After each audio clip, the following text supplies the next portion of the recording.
Hello, guitar nuts, one and all. It's Steve, your humble leader, self-proclaimed. Hey, how you doing? I'm here to tell you that I have a bunch of things to tell you about, and essentially no news on the world guitar front to share with you. Not to say that nothing happened, but nothing of any great importance happened that is worth mentioning that I saw on YouTube or the interwebs. No new enormous release of any kind of gear or any company news. It's just been a fairly quiet week. Not too surprising since it's just after NAMM and whatever. So what's happened since I spoke to you last? Well, for a start, we got a lot of mail. The last episode was pretty darn popular. A lot of people watched, a lot of people interested in Operation Chickenbacker. Surprisingly, I got almost no negative comments, no negative feedback. We just must not have that many elitist Rickenbacker, group, Ricken Nazis as they like to be called, or maybe they don't like to be called, but they're often called, viewing. Most people were pretty positive about it and said, yeah, go for it. We got some extremely generous donations to help get that started, and so it's happening, and that's pretty awesome. Speaking of messages, I'll share a little mail with you here. We got quite a bit of mail this time, and comments on the YouTube video. I just wanted to share here. We'll start with Axeus. Says he digs what we're doing, and please keep up the good work. Somebody has to represent the Rickies, etc., which is cool. Percival Durham shared a love for the Rickenbacker 400 series guitars, of which he apparently has one, and would be interested in ordering a Chickenbacker version of one for himself. To the best of my knowledge, no one is building one right now, which isn't to say you couldn't custom order one from someone. But interestingly enough, the company that made my number one used to offer one. They actually called it the George Harrison model after George Harrison's first Rickenbacker, and never bought one. Had the company stuck around, I may well have, who knows. But so that was that. Let's see, what else here we have. DeCorado Dog 60 made the comment about the drummer of the theme song sounds familiar, which is an inside joke due to the fact that he was indeed the drummer on that song and the engineer slash co-producer of my album. So good to hear from you, brother. Tracy Blair contacted me, friend of the show, local Nashvilleian, and made an extremely generous offer, which is going to help immensely with the Operation Chickenbacker Moves Forward video that'll be coming soon. So thank you very much to Tracy. You'll find out more about that very soon. And a very, very special shout out to Bal, who contacted me and asked what kind of money was needed to start this project. And I told him, the average Chickenbacker somewhere in the $300 range to order, off the shelf, so to speak, as opposed to having one built from scratch or whatever, which is what I intend to do, just order one off the shelf so we can see what you get when you peruse AliExpress and just, randomly grab something that looks good to you. He made an extremely generous offer, said he wanted to get the ball rolling on the donations, which he did in a big way, and I can't say thank you enough. It made all the difference. Allowed me to go ahead and move forward. So thank you so much to Bal. We got some other various messages, as I said, mostly positive. Move forward with the Chickenbacker. Interested in seeing what you can get. A couple of people said that they themselves were very interested in making an order, but were kind of reticent to do so because they were afraid of what they'd wind up with, which is completely understandable. So that's pretty much it for the mail. So on to some news here. News here that is to mention is news concerning me personally here in Nashville. Something pretty interesting happened about 2 weeks back. There was an ad that just said Music City Mayhem, and it was apparently a guitar hoarder of sorts who passed away, and they were having an estate sale for him. And they kind of low-key advertised it. They didn't put up, big ads or anything, just a few things on the estate sale websites and whatnot, and they had a bunch of pictures, and indeed it looked like a house full of guitars. Not just a room like this, but multiple rooms like this, and then more. And so I showed up bright and early on the Thursday morning that the sale started. There was already a crowd there. While I was there, I think I was only there about 20 minutes after the sale started. I think there were somewhere between 80 and 100 people there the minute the door opened that ran inside, and it was shoulder to shoulder. You could barely get around at all, let alone see what was there. Now, what was there? I saw everything from budget models all the way up to genuine US Les Paul Gibsons, several project guitars, lots of parts, a lot of guitars that needed work, possibly minor work, but worked just the same. And there were literally over 200 guitars at this sale. There were a few vintage pieces. I saw one of the old Epiphone Scrolls, which if you're not familiar with them, look it up. It was a pretty popular model that's, in the days since they were out in the 70s, become pretty valuable. There was one of those there that disappeared almost as soon as the place opened up. I saw lots of Gibsons and Epiphones. There was a huge collection of Washburns, of all things. Pretty much every brand you could think of, with the exception of Rickenbacker, was represented to some degree. Of course, the Fenders and Ibanez and everything else you'd expect. Now, what did I wind up buying? Well, I actually did make a couple of purchases, largely because I couldn't not. Okay, so first off, like what, for instance? Well, picked up a 2012 Epiphone Gothic Explorer. It's in pretty clean condition. Sorry about the glare off of my monitor screen, but real clean condition, plays great, no fretwear whatsoever. $180. The only thing wrong with it, the nut had come off of the input jack and the jack had fallen inside. It took me approximately 4 minutes to fix, including going down into my cellar and finding a new jack washer.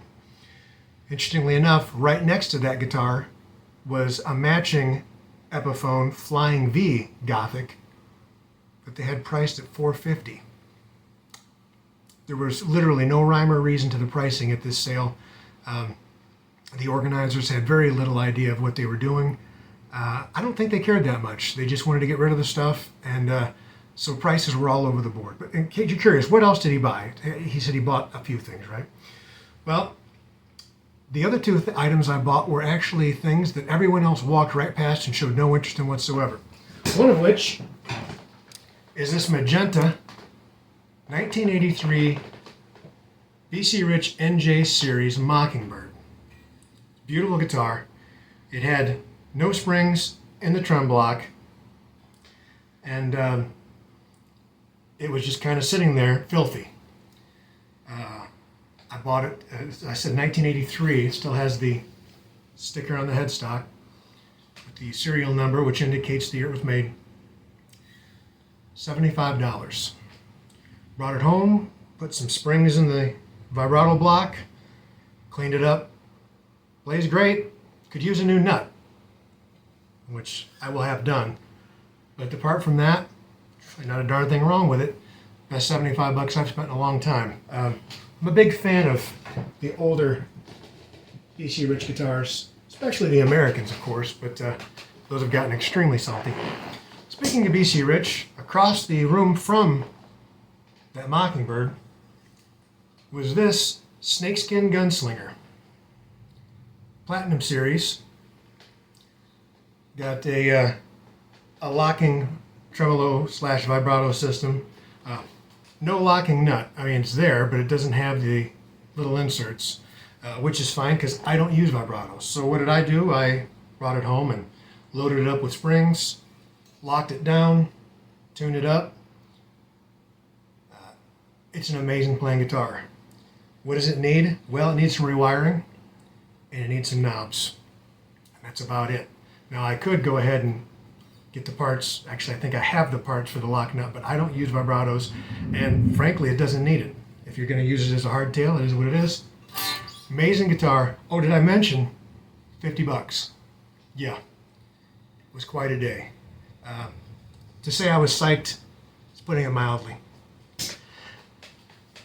Equally psyched was I when I saw a couple of days ago an ad on Facebook Marketplace locally that said Music City Mayhem Guitar Sale Part 2.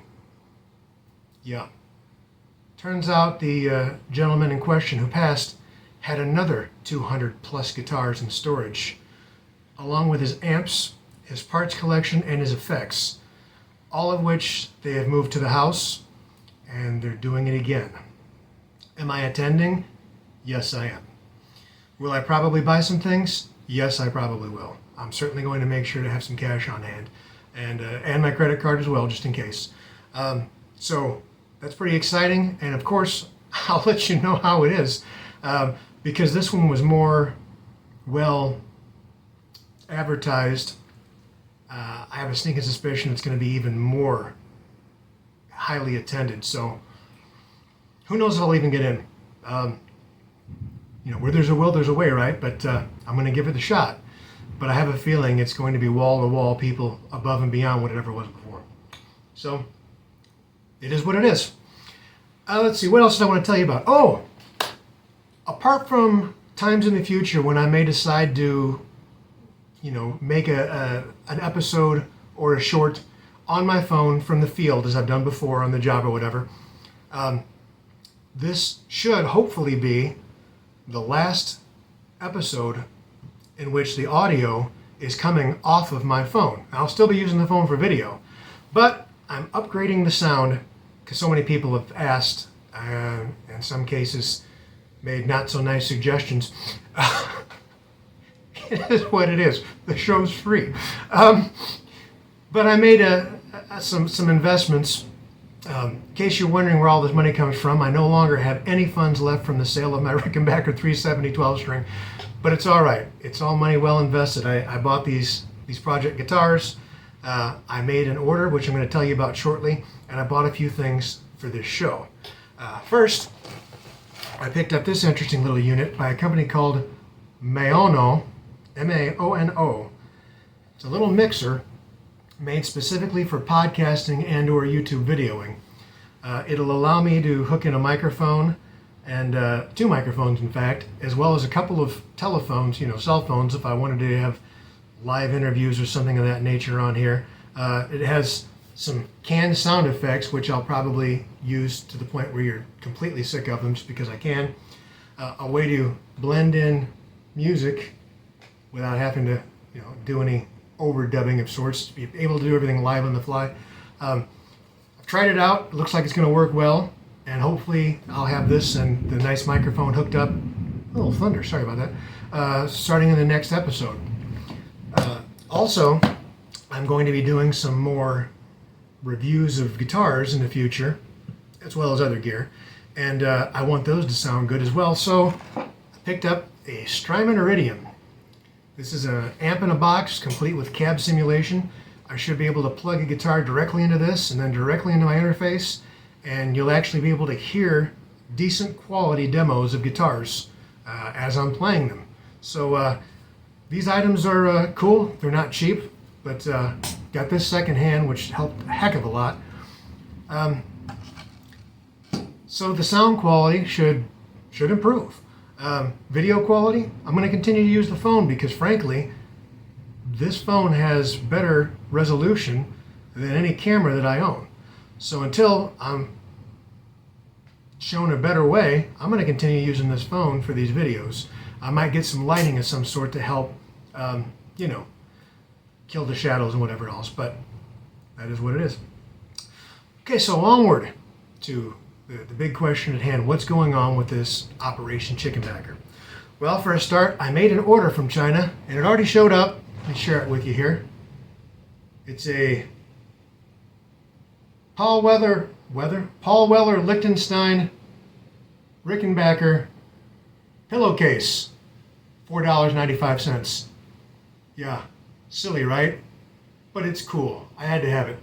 Haven't decided whether I'll just hang this up or whether I'll get an 18 by 18 pillow and stuff it inside. I'm not sure what I'll do with it, but I thought it was cool. Hey, look, I'm the headstock. Ha! Sorry about that. A little levity for you. So, Operation Chickenbacker.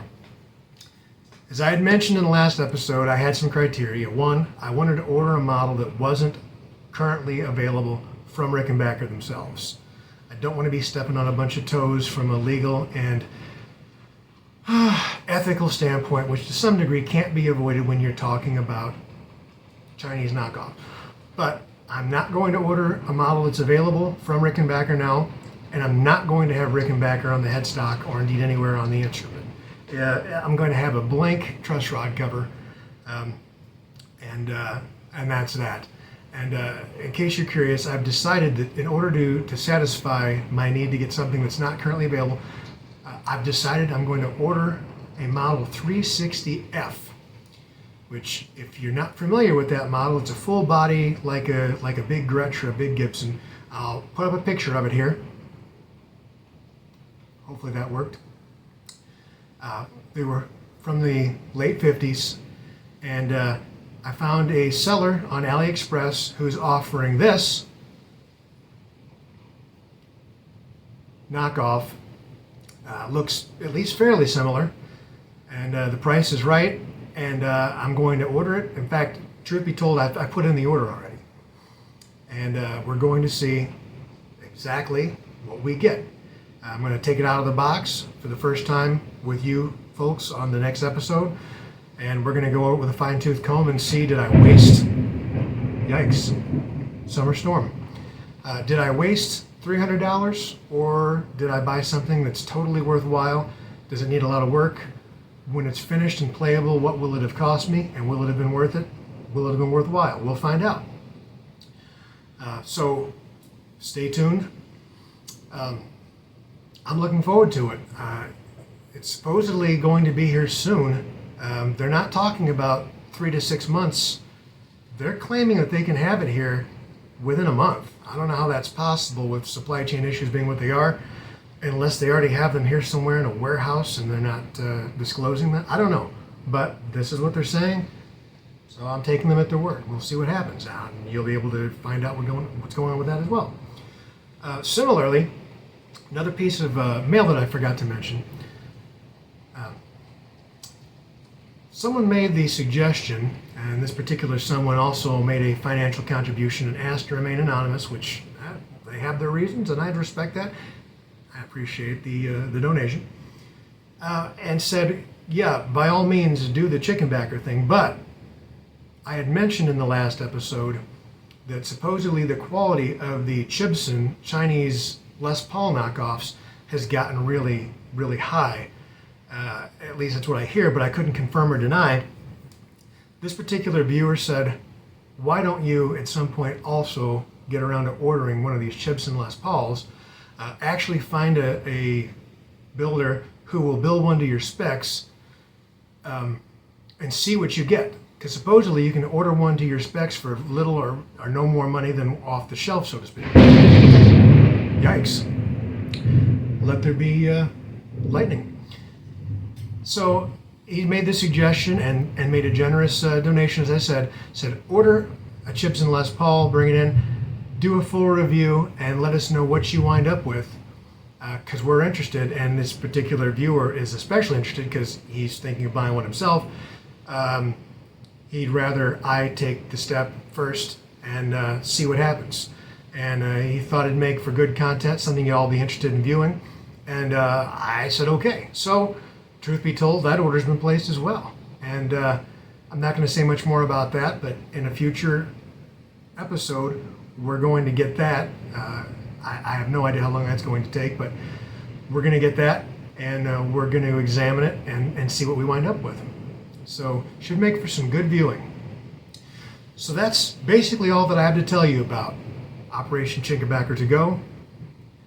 In a related note, an Operation Chibson Les Paul is apparently a go, which wasn't planned. We have some new tools that should hopefully make the podcast, webcast, web show, channel, however you want to describe this thing that I'm doing, much more listenable. I scored a couple of really cool project guitars at a really incredible sale, and I'll be hopefully doing it again here in the next couple of days, and I'll be sure to fill you in on that as well. And let's see, what else did I have to tell you? That's pretty much it. We're at 20 minutes. That sounds like enough, right? I think you've heard enough of me yapping. So until you see me next, keep on rocking, keep on hanging in there, keep on keeping on, chime on, rock on, stay frosty, love your neighbor, and until it hurts. What? You like the show? Like, subscribe, ring the bell, make some comments, send me an email at rickenbackeranonymous@gmail.com. If you want to be generous and make a donation to help get more interesting things on the show, go to PayPal. The address for donations is also rickenbackeranonymous@gmail.com. Give whatever you can. If you can't afford to, don't. Just enjoy the show. You can help out by making comments, by liking, subscribing, telling some friends. You don't have to be into Rickenbackers to like this show, because there's going to be a whole lot more than that on this show. It already has been and will continue to be.